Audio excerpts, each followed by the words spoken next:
Man, imagine this, you have a gigantic, massive guy standing against a skinny, weak, short guy. In your opinion, who's going to win? The gigantic guy, right?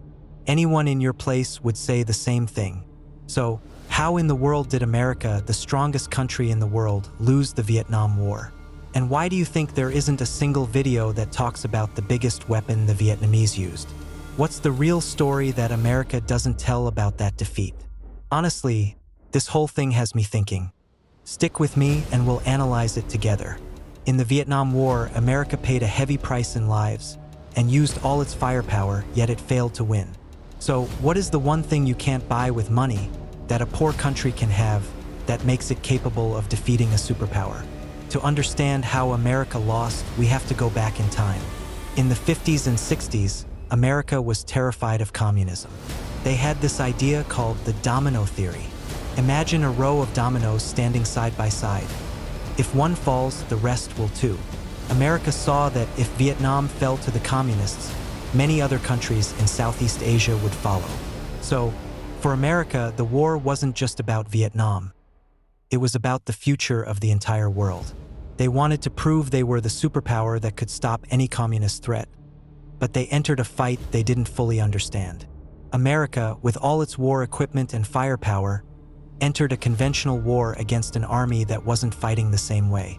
They used all their military tactics, but the Vietnamese resorted to guerrilla warfare, a style of fighting based on quick, surprising battles in the jungles and tunnels. Imagine trying to hunt a group of ghosts. You can't catch them, you can't hit them, and all you can do is exhaust yourself. The Vietnamese used patience as a weapon, and they managed to drain America day after day, which made the war drag on and cost so much. But man, America's real defeat wasn't on the battlefield.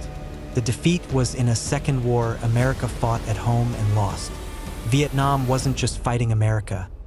It was fighting in the media, in universities, and on the streets of America. For the first time, the American public was seeing everything happening in the war on their TV screens. They were seeing the tragedies and the losses, and this led young people, families, and regular folks to protest and demand an end to the war. This public pressure is what drained America's political will and led to the decision to withdraw. America didn't lose the military battle. It lost the support of its own people. After the war, the American military realized they had to change their approach. They understood that firepower alone wasn't enough.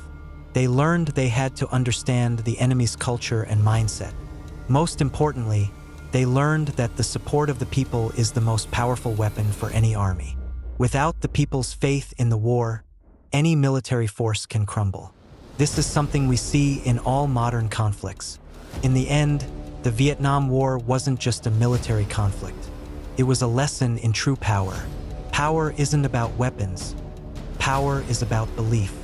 The belief of a people in their cause and the belief of a nation in its country. And that is the weapon that allowed a small, weak country like Vietnam to defeat the strongest nation in history.